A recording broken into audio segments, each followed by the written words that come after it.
Hello students, welcome back. Now let us solve last question of this exercise, that is question number 15. क्या है? Find the equation of hyperbola whose foci is 0 plus minus under root 10 and passes through the point 2 3. ठीक है, यानी hyperbola इस point से होकर जा रहा है और इसका foci 0 plus minus under root 10 है, तो इसका इक्वेशन क्या होगा? ठीक है, so let us see how it is being solve. Solution of this is, since foci is 0 plus minus under root 10 means c equal to under root 10. ठीक है, एक मालूम हो गया. Now axis is along y axis and its axis is along y axis. ठीक है, axis along y axis है, foci c की वैल्यू अंडर रूट 10 है, then equation of this hyperbola is of the form क्या होगा? Hence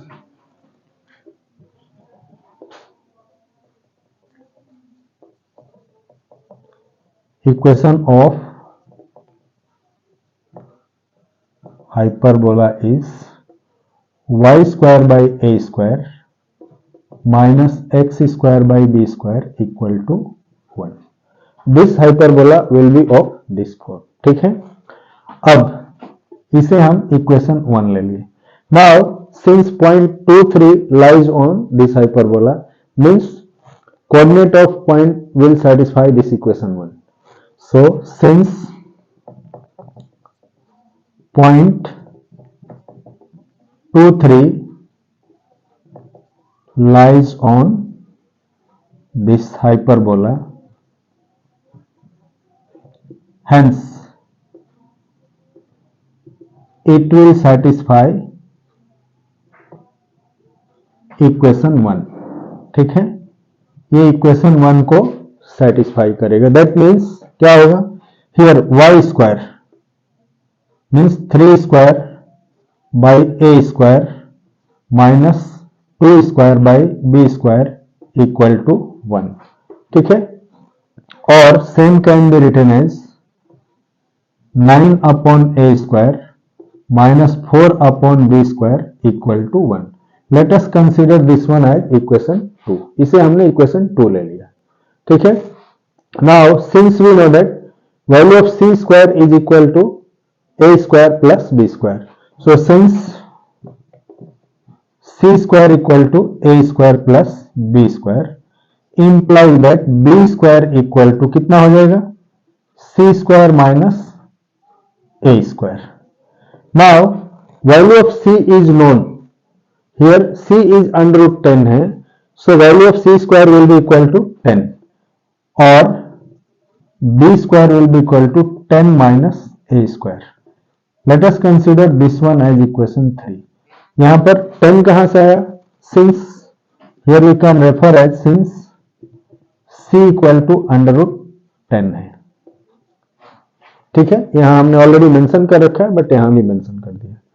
clear? Now this value of b square will put in equation 2. ठीक है, hence from equation 2 and 3 क्या हो जाएगा? 2 और 3 से 9 upon A square minus 4 upon 10 minus a square equal to 1. ठीक है, जब हम इसका एलसीएम लेकर के सॉल्व करेंगे means when will take the LCM and solve this, what will get? Let us see. This will be equal to 9 into 10 minus a square minus 4 into a square by a square into 10 minus a square is equal to 1. ठीक है, इतनी value हो गई. Now further will solve it means 9 से 10 minus a square को multiply करेंगे and उसके बाद नीचे ए स्क्वायर से 10 माइनस ए स्क्वायर को मल्टीप्लाई करके और 1 से क्रॉस मल्टीप्लाई करेंगे. Then what will get? Let us see. और this can be written as 90 minus a square, sorry 90 minus 9a square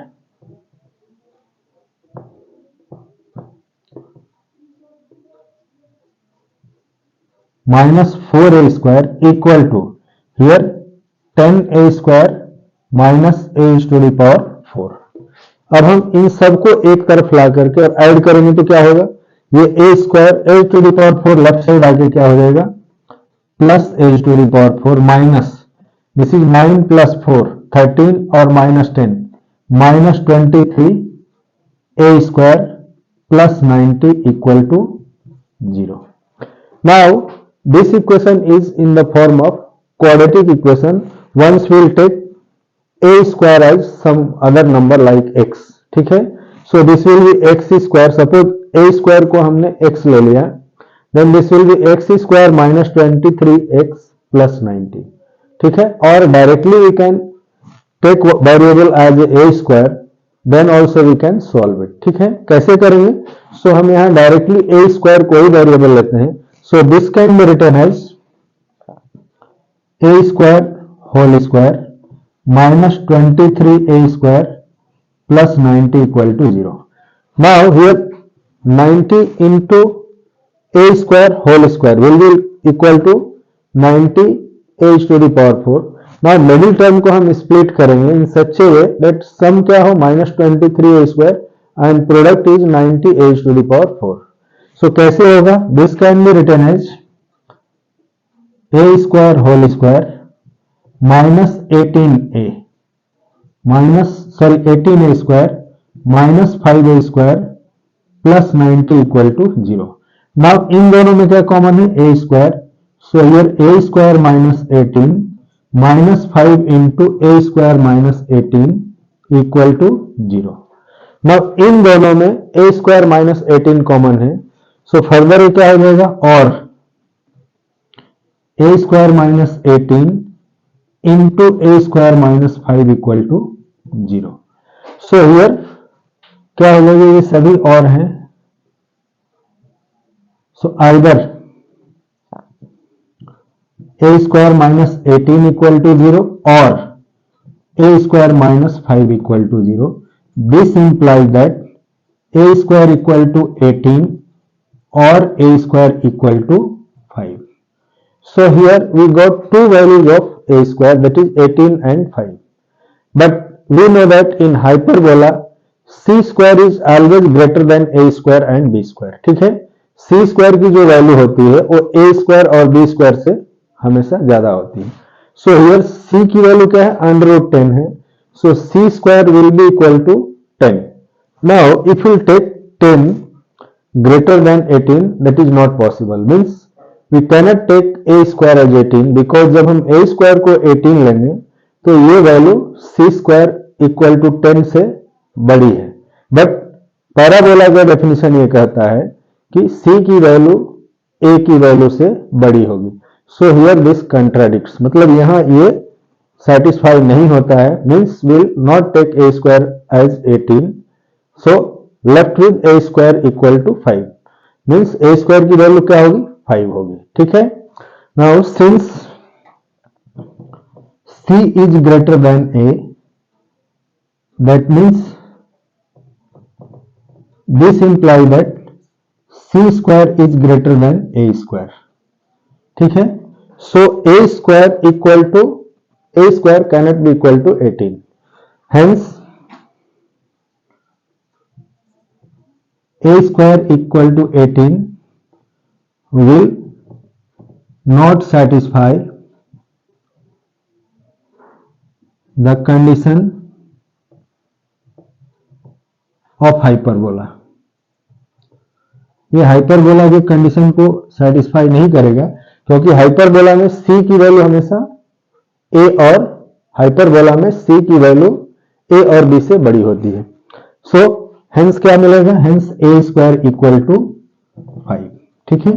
now जब a स्क्वायर 5 होगा, then from here third we can calculate b square, then from 3 equation 3 b square will be equal to 10 minus a square, that is 10 minus 5 equal to 5. So b square की value हमें 5 मिल गई, ठीक है।